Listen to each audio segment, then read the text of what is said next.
떠오르라 동해에 떠오르는 태양.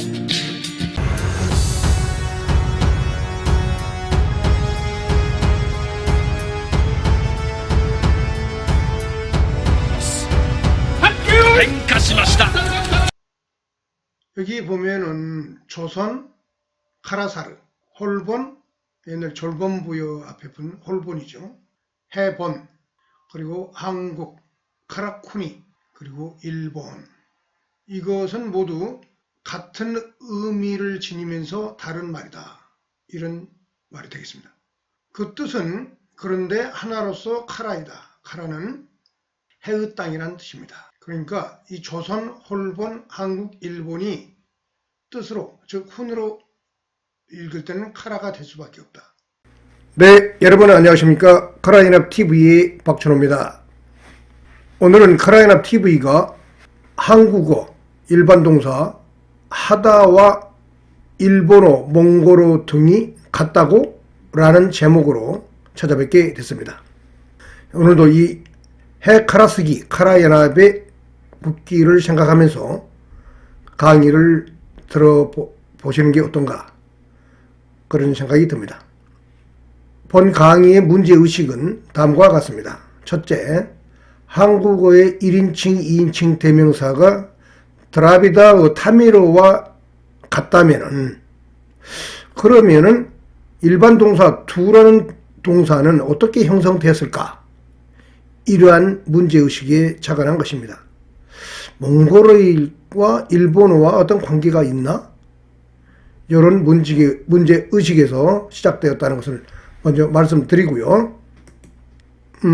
그러면은 한국어 하다와 인접어, 앞서 말했듯이 일본어와 몽골어를 좀 비교하면서 그리고 드라비다어까지 비교하면서 보도록 하겠습니다. 한국어 하다, 드라비다어는 이게 파누 쉐이 이렇게 한다고 합니다. 몽골어는 히흐, 좀 격하게 발음하면 케흐, 그리고 일본어는 수루 이렇게 돼 있고요. 이게 참고의 말에 고에 하다, 아래하를 써서 하다에서 유래했고 보조 동사의 기능이 강하다 이렇게 돼 있죠. 드라비다어는 제가 보기에는 억지로 해석하는 언어학자들도 있는데 일반 동사어는 드라비다어와 관계가 없다 이렇게 저는 단정합니다. 근거 없는 얘기를 너무 비약하거나 얘기를 만들어서 할 생각은 없습니다. 있는 그대로 진실에 가장 가까운 거, 우리들의 과학적 언어, 이 발음기관과 관련 지어서 의미 있는 것만을 취하도록 할 것입니다. 이거는 키릴 문자인데요. 몽골어의 재밌는 것은 히흐, 우리의 하하고 비슷하죠. 이걸 하나로 때리면 하, 이렇게. 그리고 일본의 수가 고수에서 유래했다. 한국어 하다와 용법이 일치한다. 이렇게 돼 있죠. 그러니까 한마디로 말해서 한국어의 하다와 몽골어의 히흐, 일본어의 수루는 어떠한 밀접한 관계가 있다는 것을 우리가 살짝 눈치를 챌 수가 있습니다. 수가 그런데 몽골어하고 한국어는 이거는 같네 이런 느낌이 확 오는데 일본어의 거의 수루가 됐다고? 그건 고개를 갸우뚱할 사람들이 있을 것입니다. 그렇지만은 제가 분석을 해서 이게 원래 몽골어 히흐의 파생적인 언어로서 같다는 거, 어원이 같다는 거, 그걸 보이는 방송이 되겠습니다. 그러면 몽골 사람들이 히흐를 쓴다는데 그 히와 관련돼서 고대 한국어의 느낌이 어떻게 몽골어에서 느껴지는지를 제가 예문을 가져와서 구글에서 제가 퍼온 건데요. 보여드리도록 하겠습니다. 자, 지금부터 정신을 집중해서 잘 음미해 보시기 바랍니다. 키릴 문자로 써 있고요. 밑에 주로 한글로 써 있는 걸 가지고 비교하면서 제가 강의를 진행하겠습니다. 이게 키릴 문자를 읽으면 치요 히지벤 이렇게 있습니다. 근데 여기는 치하고 요는 현재 몽골어의 1인칭 대명사와 2인칭 대명사와 의문사입니다. 요가 무엇? 그러니까 치요 히치벤을 한국말로 하면은 너, 치가 너. 한국의 너는 드라비다오죠. 치는 알타이어의 2인칭, 이빨 소리. 요는 무엇? 이 무엇은 제가 보기에는 중국어의 썸머가 단순화된 것이 아닌가 저는 그렇게 보고 있어요. 썸머와 관계가 있을 수 있다 이거예요. 그리고 여기 중요한 것은 히치벤입니다. 히치벤. 오늘의 히흐와 관련되니까 이게 히흐가 아니고 이거는 활용해서 히치벤. 근데 잘 보면은 히치비 어디서 많이 들어본 소리죠? 네.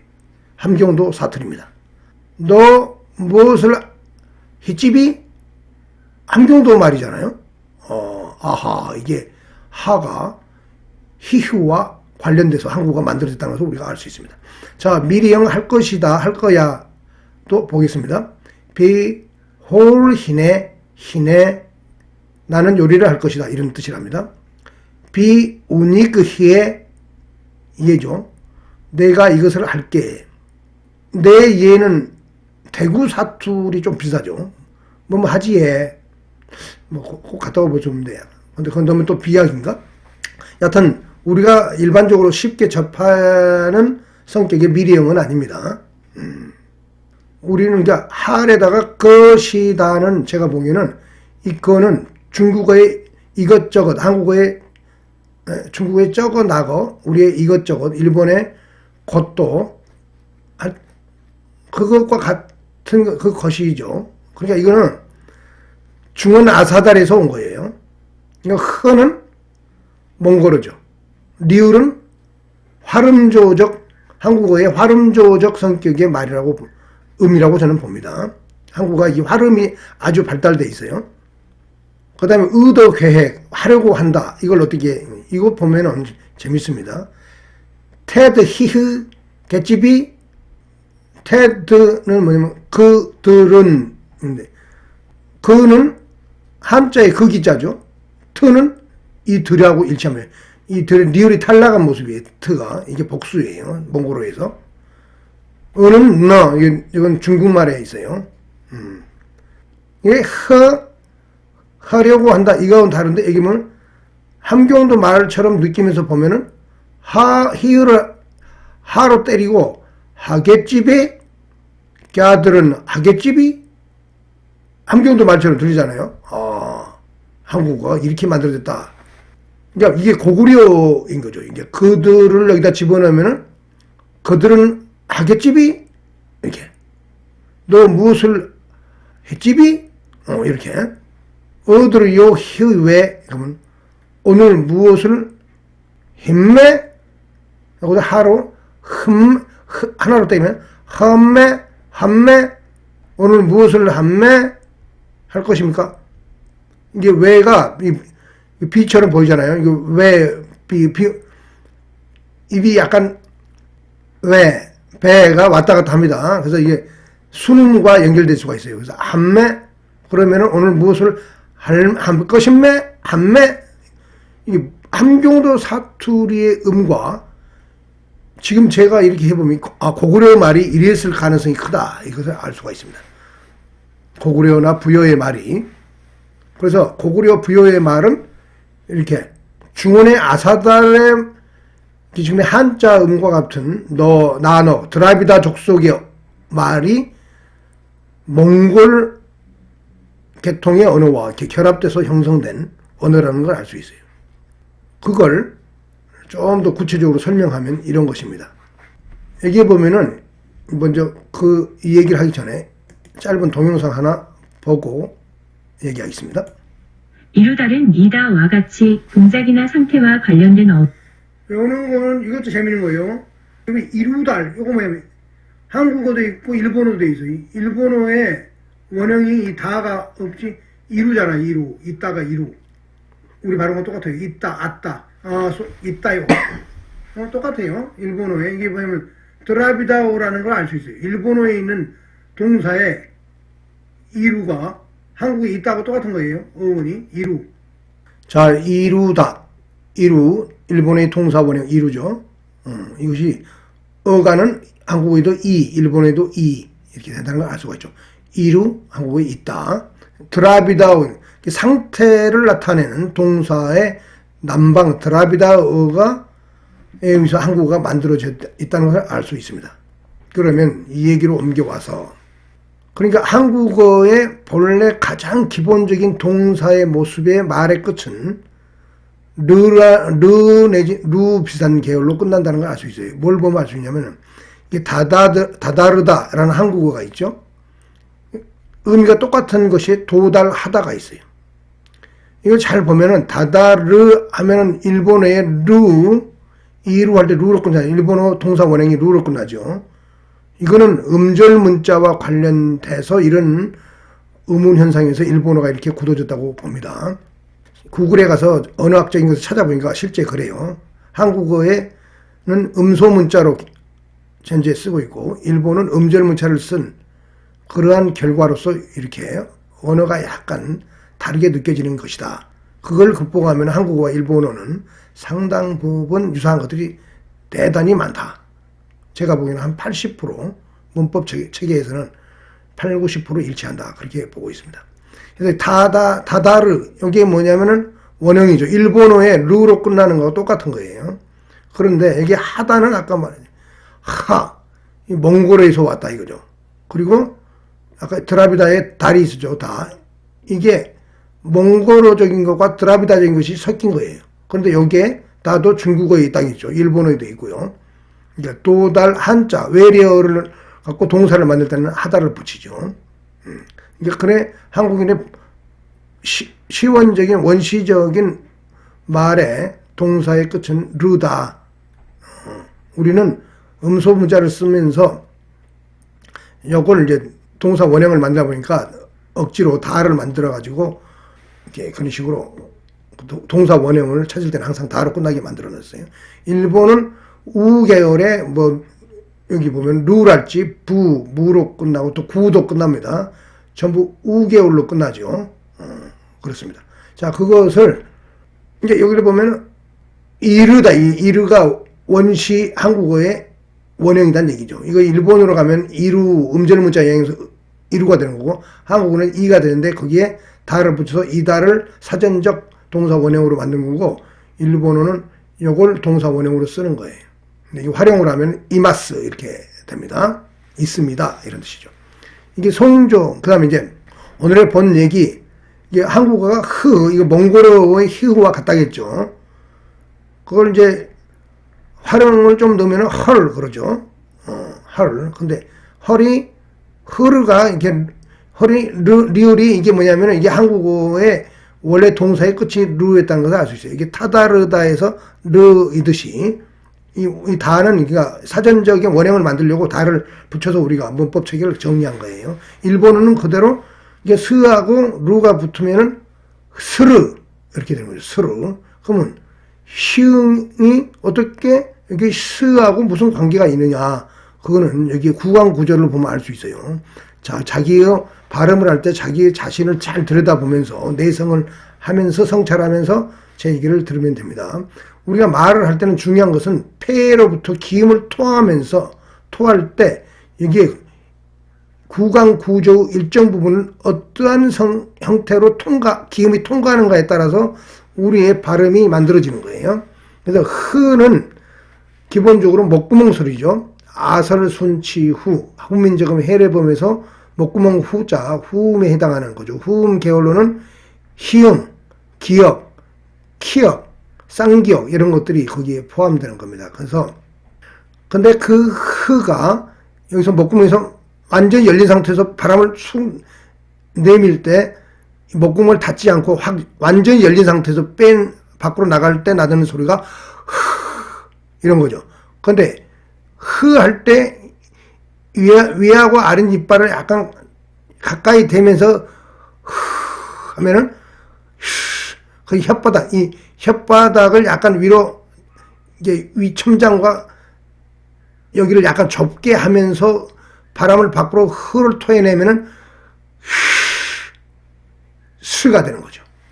그래서 흐가 이게 스로 발음될 수 있다는 것을 이 구강 구조상 우리가 느낄 수가 있습니다. 그래서 일본어가 스, 원래는 스인데 동사 원형을 스루 이렇게 했다 이 말이에요.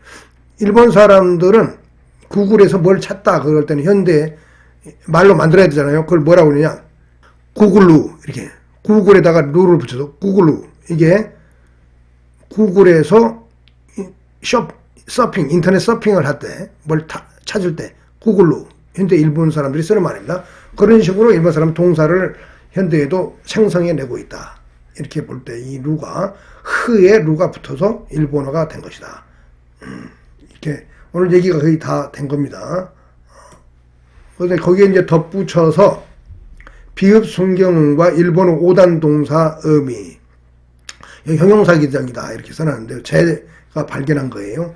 여기 보면은 나라부 일본말로 우리말에 나란하다 이런 뜻이에요. 나라스 그러면은 평평하게 하다 이런 뜻이거든요. 우리말에 나란히 나라와 어원이 같은 거예요. 근데 거기 동사 부를 줘서 나라부. 근데 나란하다는 어떤 형용사적인 것들을 부를 붙여서 동사를 만든 거예요. 이런 동사도 있다는 겁니다. 그러면 여기 보면은 또 재밌는 거 우카부 이렇게 했는데 한자로 히라카나로 쓸 때는 한자를 빌려가지고 그 뜻을 새기면서 그 동사를 만들어요. 그런데 뜰부자를 썼는데 우까부 히라카나로만 쓰면 이렇게 우까부. 근데 우까부가 무슨 뜻이냐? 물 위에 뜨거나 공중에 떠오름 이런 뜻이에요. 자, 이걸 가만 보면은 우는 우리가 위, 우, 저 우집 가와 윗집 할 때 우죠. 위 말은 똑같고요. 가부는 가부, 가볍다, 가부 뜬다 이 말.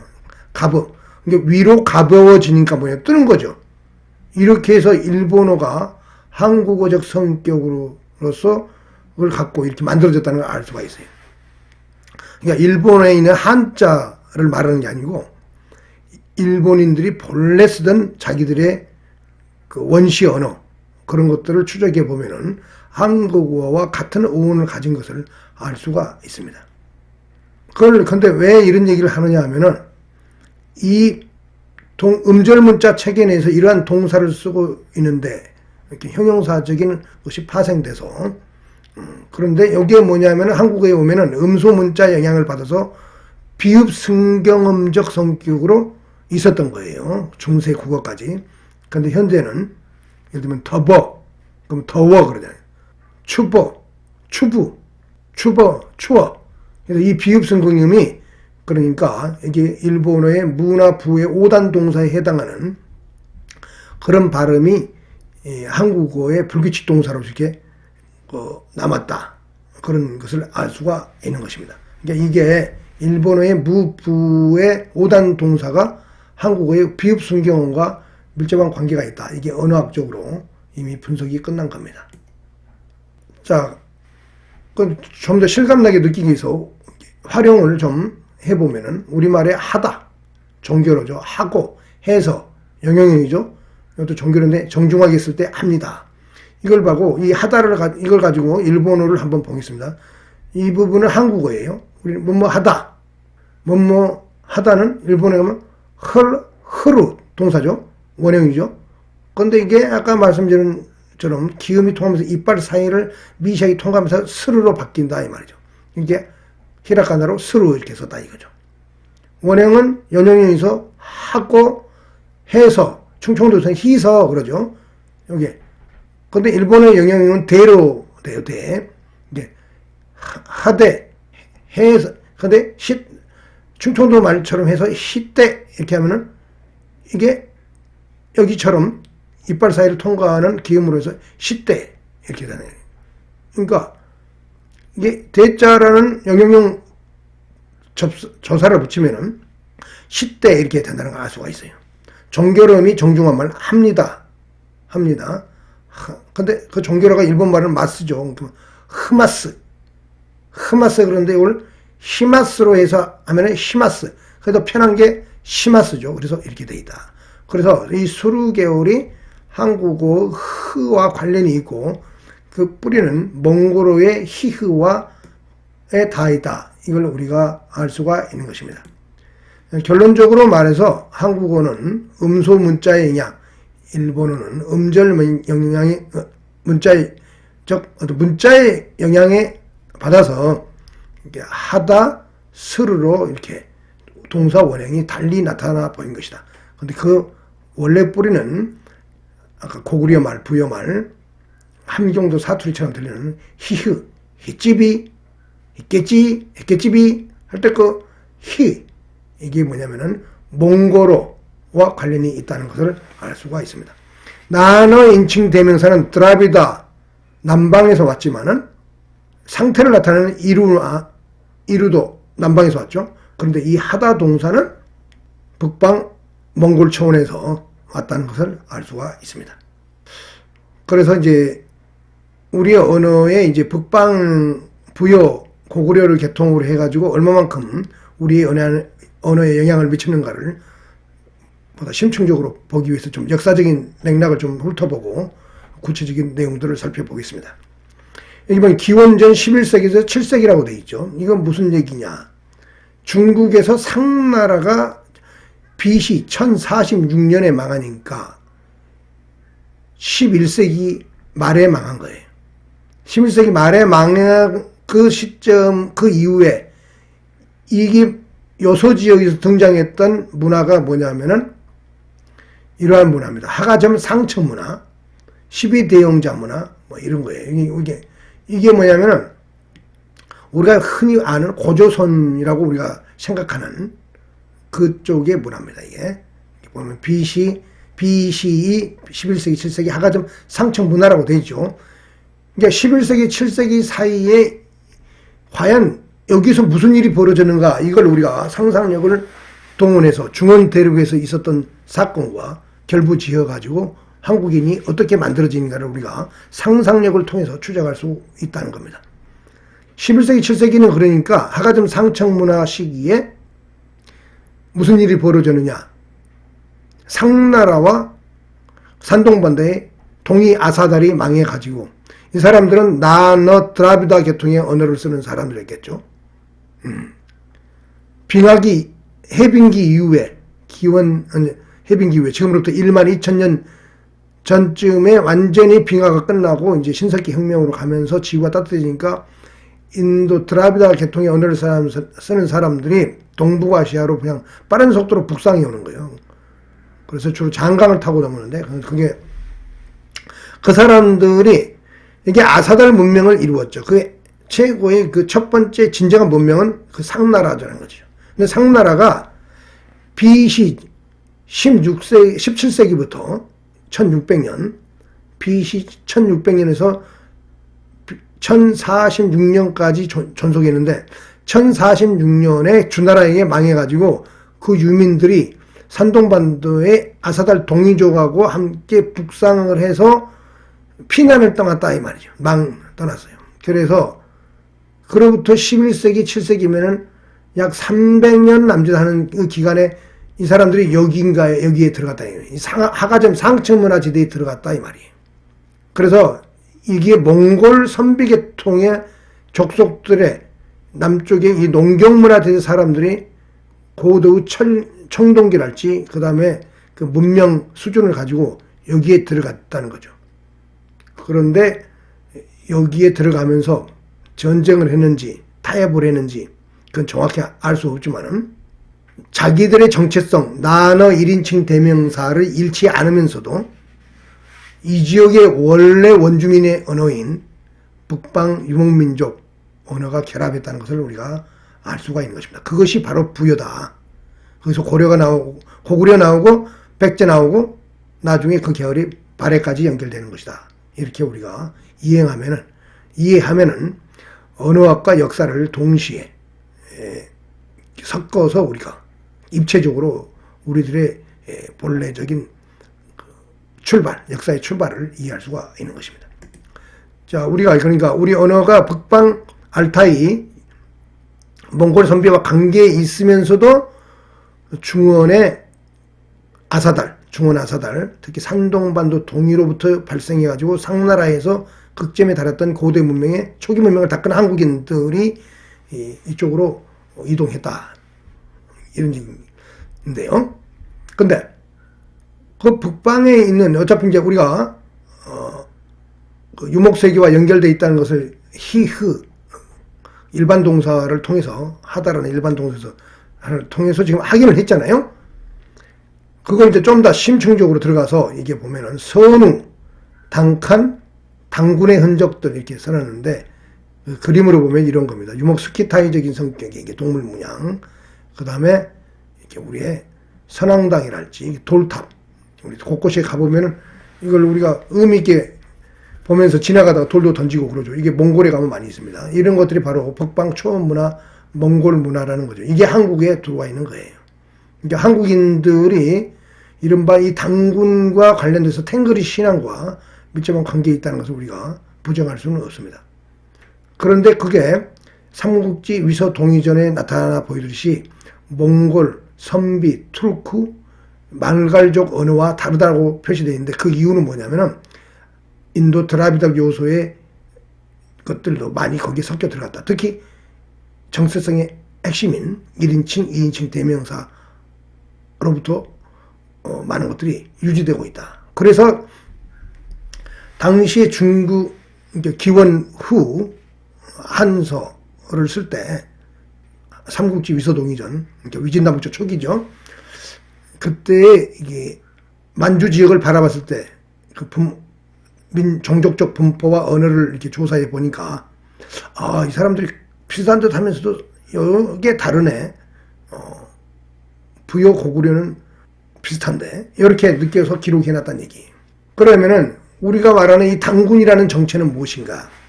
제가 오늘 이 시간에 통해서 분명히 말씀드리고 싶은 것은 우리가 삼국유사를 쓴 이련 스님의 삼국유사의 어떤 역사서를 폈다는 그 업적은 높이 평가해야 하지만은 한국인들이 거기에 너무 100% 포로가 되면 안 된다. 역사를 인식하는 데서 저는 그 얘기를 하고 싶어요. 왜 그러냐면은 이 당군이라는 거는 중국 역사서에 나타나지 않아요.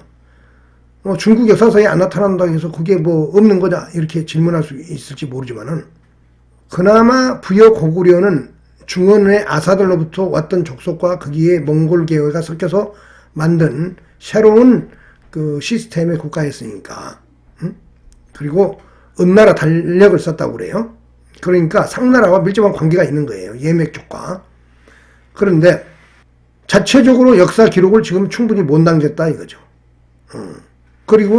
그런데 그 유사한 것들이 중국 문헌에 있죠. 그게 뭐냐면 저는 흉노선우라고 봐요. 그럼 흉노선우는 언제 보이느냐? 기원전 5세기 정도예요.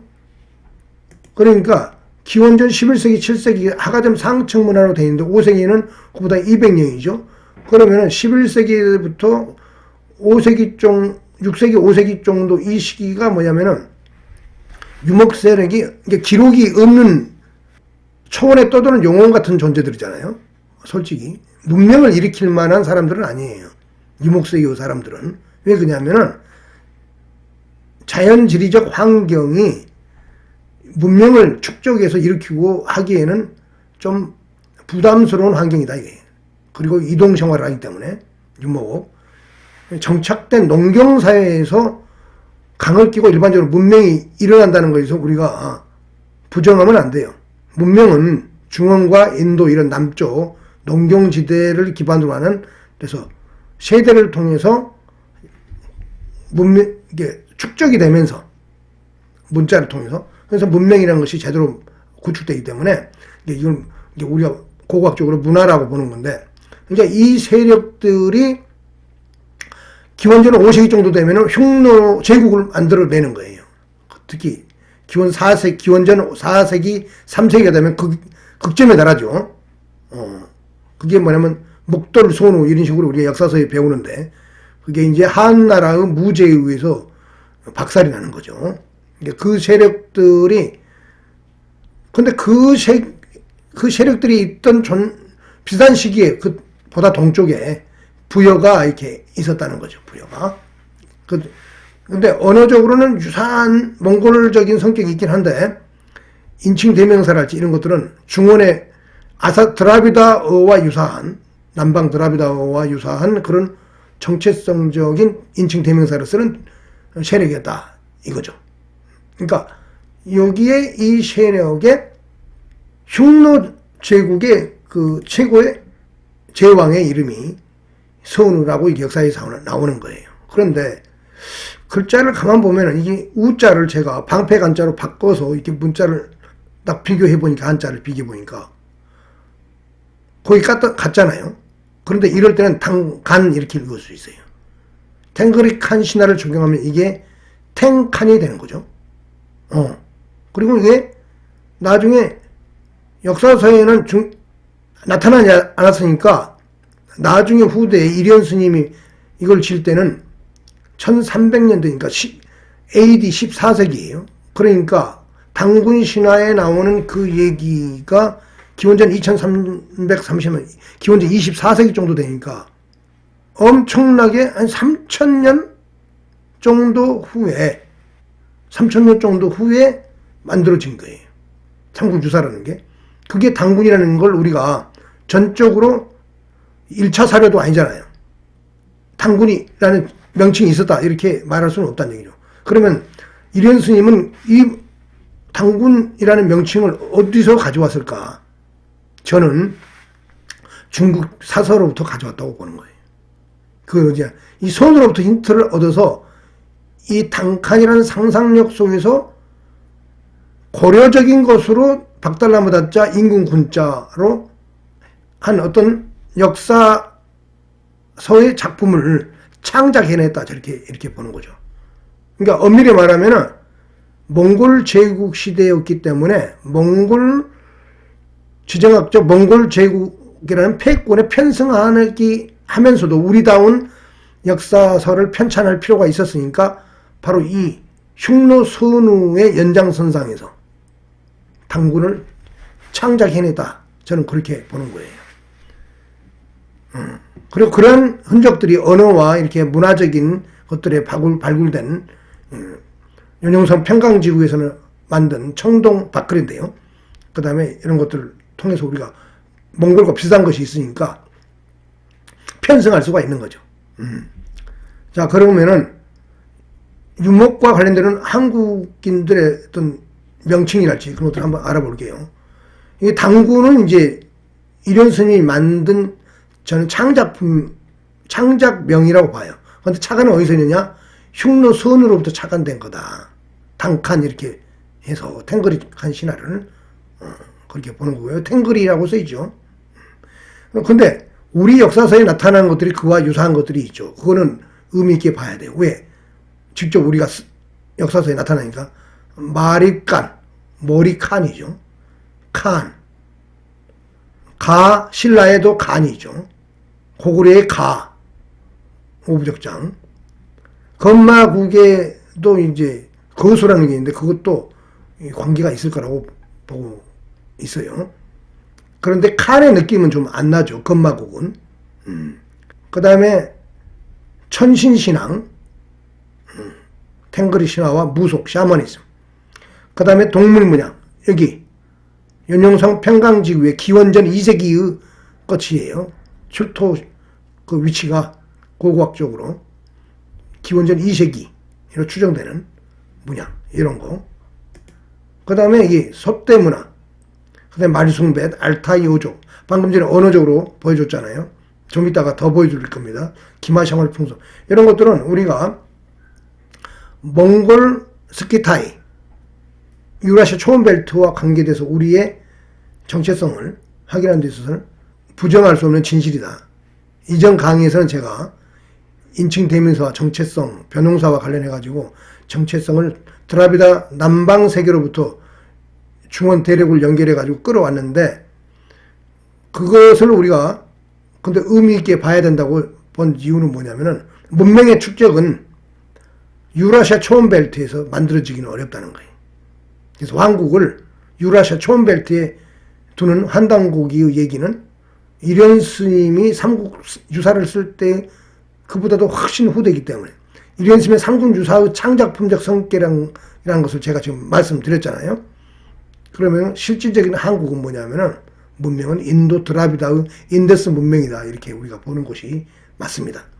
그러니까 나중에 기원 전후로 해가지고 북쪽에서 부여 고구려가 남쪽으로 내려오면서 세력을 확장하고 일본 열도까지 영향을 미쳤기 때문에 한국과 일본인 모두가 그 몽골 스키타이 이쪽과 영향 관계가 있다는 것은 우리가 부정하지 않지만은 그 문명의 어떤 축적과 시원을 따진다면은 그 다음에 나중에 또 인종적인 것도 보여주는데 남방과 상당히 관계가 더 깊습니다. 자, 그러면은 언어적으로 한번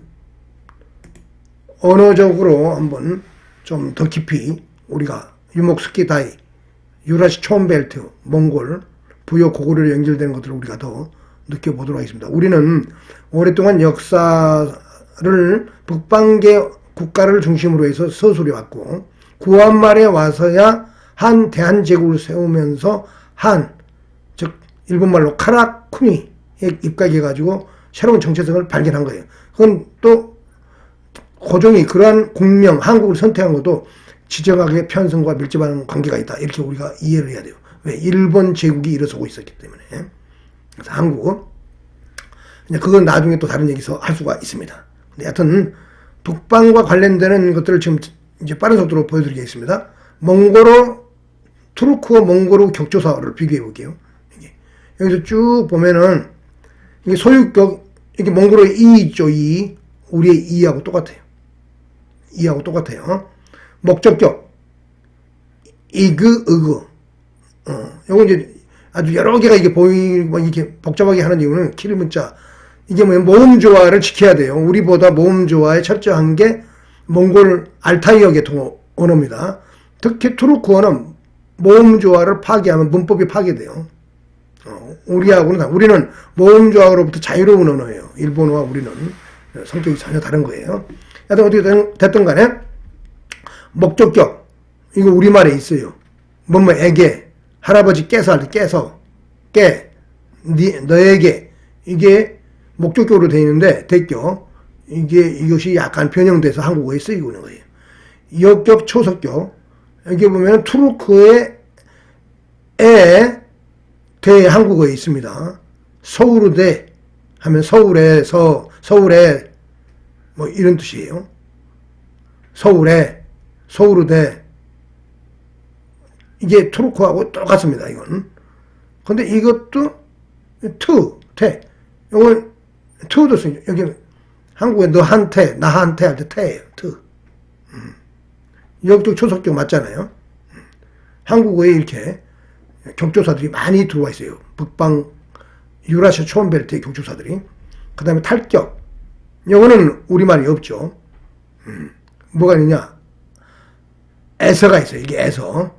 여기는 안 나와 있는데 방향적 조사로서 의로, 몽골어의 의로 그대로 있습니다. 일본어에는 없어요. 에서도 일본어에는 없어요. 이게 우리가 이만큼 몽골 투르크와 관련된 격조사들이 한국어에 엄청나게 박혀있다. 이렇게 볼 수 있기 때문에 우리의 정체성을 확인하는 데 있어서 유라시아 초원벨트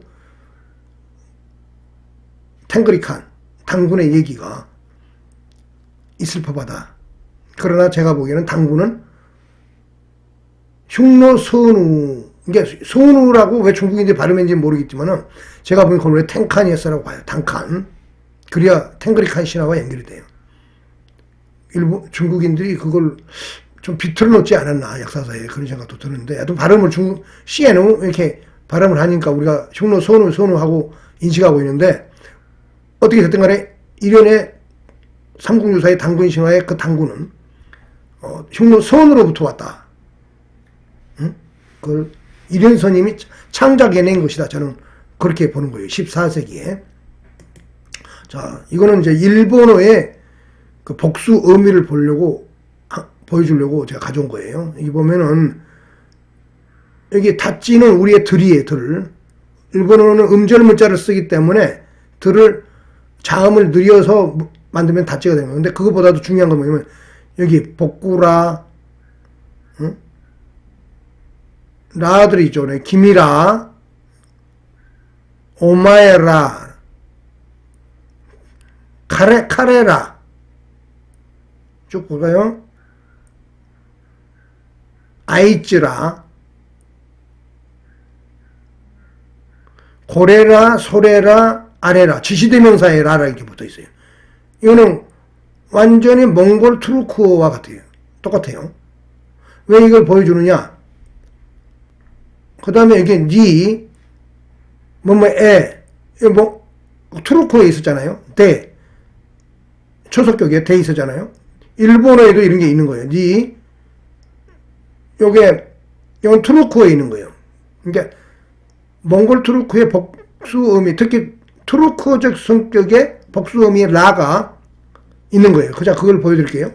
그걸 증명하고 있어요. 몽골 투르크 복수음이라고 돼 있죠. 아까 전에 몽골에서 트를 쓰니까 들이 있긴 한데 동시에 뭐를 쓰느냐? 여기는 투르크어에서 렐 이거 뭐냐면 모음조화 때문에 두 개를 표시한 거예요. 양성 모음이 오면은 라를, 음성 모음이 앞에 오면은 레를 이렇게 쓰는 거예요. 여기도 마찬가지. 이렇게 몽골어. 몽골어가 아니고 투르크어. 그래서 킵답이라는 책에다가 킵답날, 에브렌십에다가 에브렐 이렇게 라를 쓴다는 거예요. 근데 라죠, 라. 일본어에 있는 거예요. 우리 한국어에는 없는 복수음이에요. 몽골어에도 있는데 이렇게 문법적으로 양성과 음성을 구분하지 않아요. 여기는 무조건 날이에요. 날. 박씨날. 박씨, 우리 박사를 말하는 거예요. 박씨날. 이거 틀어 쓰죠. 놈들, 책들. 이렇게. 그러니까 우리가 몽골어와 투르크어적 성격이 동시에 있다. 근데 몽골어적 성격이 한국어에 강하다. 근데 일본어에 이렇게 우리가 한국어의 나라는 이렇게 복수 전미사를 쓴다. 이게 일본어까지도 유라시아 초원벨트, 투르크, 몽골과 밀접한 관계가 있다. 이렇게 우리가 볼 수가 있는 것입니다. 그걸 한국인의 역사 속에서 그걸 잠시 이렇게 우리가 보면은 분명한 것은 한국인과 일본인은 이렇게 이 경계에서 야만의 세계, 몽골 선비, 한당국이 주장하는 분들은 이 얘기 꺼내면 별로 기분 안 좋아할지 모르는데 역사는 있는 그대로 봐야 됩니다. 야만에 딱 맞아요. 이거는 유동생활을 하고 문명을 축적할 수가 없어요. 근데 이 세력이 여기 이 농경지대의 이 세력과 결합을 해서 만들어진 게 한국인들인 거예요. 언어적으로 그게 나타나고 있다 이 말이에요. 나너 드라비다 언어의 인칭 대명사를 쓰는 아사달 드라비다어가 기본이 돼가지고 그런데 이동을 해 들어갔죠. 어디로? 이 몽골 선비 계열 세계로 이동해 들어갔어요. 그래서 결합을 해서 이게 부여가 만들어지는 거죠. 그런데 이 부여가 만들어지는 과정에 아까 지금 11세기, 7세기 아까 좀 상층문화 얘기를 했는데 상나라가 망한 이후에 이 상번 족속과 동시에 동이의 산동반도의 동이 아사달이 망하는 거예요. 이 동이 쪽이 이 맥쪽이 되는 거고 이건 남방 장강 문명과 연결되는 보면 후에 초나라, 한나라와 연결되는 유방도 그러니까 이 맥쪽과 관계되는 세력과 가까울 수 있어요. 그래서 이 동이 산동반도의 맥쪽, 그 다음에 상나라의 후예인 이해족이 이 두 세력이 합쳐지면 이동하고 부여를 만드는데 그때부터 예맥이라는 말이 등장하는 거죠. 근데 이 고구려는 이 맥쪽이 가까워요. 그래서 맥구려. 거기서 백제, 발해가 연결되는 거죠. 그리고 신라는 아사달 드라비다 언어적인 중원 문화, 이 사람들 초나라와 관계가 있는 거예요. 초나라. 춘추 전국시대에 남방 초나라 또는 오나라, 월나라 이쪽 계열의 성격이 강한 그래서 북쪽으로 와서 베이징으로 이동해 오면서 그게 낭랑이 되고 이게 우리의 원래의 고조선 아사달은 실질적으로는 어디에 있었다? 중원 대륙에 있었다. 나너 드라비다어를 쓰는 그리고 그 시기에는 중국어가 성조가 지금처럼 발달되지 않았다. 나중에 예전에도 그런 얘기를 했는데 그것이 이제 이 허항옥이 온 가야의 드라비다어하고 여기도 드라비다어적 성격이 가지고 있지만은 진짜 드라비다어에 가까운 말을 쓰는 사람들이 사천성 보주 지역에서 안악현 보주 지역에서. 왜 그러냐면 보주태우라고 기록에 금석에 표시가 돼 있어요. 허황옥을 죽었을 때 보주태우 허황옥으로 기록했기 때문에 그건 사천성과 관계가 있다. 그래서 그 가야에 와가지고 진짜 한국어의 현재의 모습을 완벽하게 구현할 수 있는 그 마지막 활용 정책 퍼즐이 여기에 기원 후 AD 48년 정도에 만들어지는 거예요. 근데 이 세력이 신라하고 합세해가지고 한반도를 정리했기 때문에 그에 기반한 한국어가 만들어졌기 때문에 이 드라비다어적 성격이 한국어에 강하게 나타날 수 있는 거죠. 그런데 북방에서 온 사람들도 드라비다 예맥이 모두 드라비다어적 성격이 있다 이 말이에요. 왜? 이 사람도 인칭되면서 난어를 썼다 이거죠. 부여도. 그리고 그것이 일본으로 이게 신라에서 정리되면서 일본으로 빠져나가서 일본이 만들어진다. 이렇게 한국사를 이해하면 정확할 겁니다. 그러니까 여지역이 맥족이고 이쪽이 상나라와 관련된 예족인 거예요. 이 둘이 이게 주나라 세력에게 망해가지고 언제 1046년에 여기는 한나라 시대인데 BC 1900년에서 1600년 한나라죠. 1600년부터 1046년까지는 상나라. 그 상나라가 주나라에서 망하는데 주나라는 이 세력과 가까운 거예요. 망하면서 쫓겨나죠. 쫓겨나서 북방으로 이동을 해가지고 두 세력이 부여를 만들어냈다. 즉 11세기 7세기에 있었던 하가점 상층문화 세력 내부로 들어갔다 이 말이에요. 그런데 자기의 언어 1인칭 2인칭 대명사에 여기 드라비다적 요소가 강한 이 중원 아사달 문명의 그 언어 인자를 그대로 가지고 들어갔다. 왜? 고도화된 문명 세계에서 왔기 때문에 그게 가능했죠. 고도화된 문명 세계에서 갔지만은 그게 사라진 데가 있죠. 그게 신라가 망했을 때 나중에 200년 후에 금나라를 만든 여진족, 김한복 세력이 갔지만은 그거는 이제 완전히 여진족 말로 동화됐잖아요. 그거는 뭐냐면 소수 엘리트가 생해진에 갔지만은 그쪽의 그 무리의 핵심 정체성을 통째로 바꿀 수는 없었어요. 언어적으로. 그렇지만 이 세력은 달랐다는 얘기예요. 꽤 많은 수가. 그리고 그보다 훨씬 전에 북방으로 이동했기 때문에 아마 만주와 몽골 초원의 인구가 그 후 세대보다는 인구가 적었을 수 있어요. 그 다음에 이거는 뭐냐면은 한국인들의 이제 우리 자신을 잘 들여다보면은 이게 유전자 분석을 해 놓은 겁니다. 이 크로모솜 하플로그 이게 분석을 해 놓은 건데요. 여기를 가만히 보면은 여기 신석기 드라비다 오스트로아시아 나너 인칭 데미타 족속이라고 되어 있죠. 그게 오투 인자예요. 오투. 이걸 제외하면은 대부분 빙하의 시대에 동북아시아에 온 거예요. Q, O1B 쭉 보면은 2만 년에서 3만 년, 최고 먼 게 5만 년이잖아요. 근데 여기 보면은 세 그룹이 가장 한국인의 인자적 영향이 깊다는 것을 알 수가 있어요. 여기 42%, 33%, 12.9%. 이게 뭐냐면 5만 년 전에 온 동북아시아의 토박이들입니다. 이것이 바로 박정재 교수가 한국인의 기원에서 밝혔던 악마임은 동굴인자, 그 사람들의 인자예요, 이게.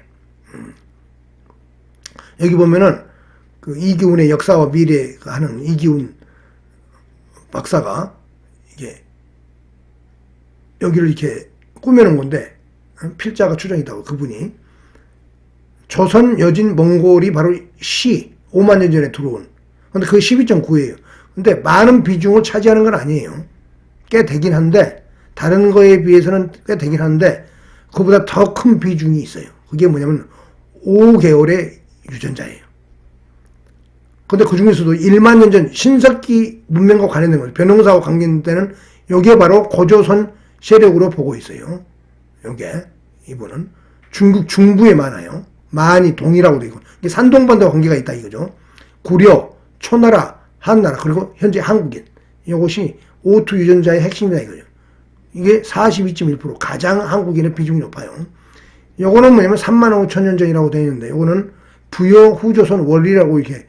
근데 이게 먼저 한반도에 들어왔고 나중에 여기에 들어왔다고 보는 거죠. 근데 이기도 33.4%. 꽤 비중이 높은 거예요. 근데 여기서 보면은 이게 밀도를 종으로 쭉 보면은 42.1%인데 이보다 중국 대륙으로 이렇게 들어가 보면은 94.4%가 있어요. 중국 중부라 되어 있죠. 이게 중심인 것처럼 설명하면서 이쪽으로 들어갔다는 식으로 이렇게 사람들은 설명을 하고 그분도 그런 경향이 있는데 역사를 그렇게 보면 안 됩니다. 이 밀도가 높은 데가 중심부인 거예요. 여기 제가 보기에는 아사달 세력이에요. 아사달 세력. 이게 뭐와 관계 있느냐? 장강과 관계가 있고 양쯔강. 그 다음에 인도 드라비다와 관계가 있으면서 그것이 오스트로 아시아족, 베트남이랄지 그쪽이거든요. 동남아시아에 현재 많이 있는 중국 남부 이 세력이 같이 짬뽕돼 있는 거예요. 예. 근데 94.4면은 엄청난 거죠. 그걸 제가 비중을 보일게요. 이게 바로 중국 중부예요. 이 색깔 이렇게 보면은 이 색깔이 O2 인증 이게 뭐냐면은 고조선 유전자라고 되어 있죠. 고조선 유전자를 어디서 찾고 있어요? 만주나 유라시아 초원벨트에서 찾고 있는 게 아니에요. 뭐요? 중원 핵심 도력 중부에 90%가 넘는 이 O2 유전자가 있는 거예요. 이 유전자가 한국인들에게 이렇게 비중이 가장 높다 이 말이에요. 이게. 근데 중국 중부는 94.4%다. 중국 중부는 어디냐? 여기를 말하는 거예요. 여기. 장강 하루에서 여기 강소성 이게 안호이성 후베이 이게 요 지역 저장성 이게 뭐예요? 양쯔강의 중하류 여기가 뭐냐면은 가장 그 인자들이 높아요. 그럼 그 사람들은 이게 북상이고 이 아사다를 근데 중국 문명의 시작은 여기로 보지 않잖아요. 어디로 보냐? 여기 중원에서 만들어지죠. 이 세력이 와서 이게 아사다를 산동반도에 만든 거예요.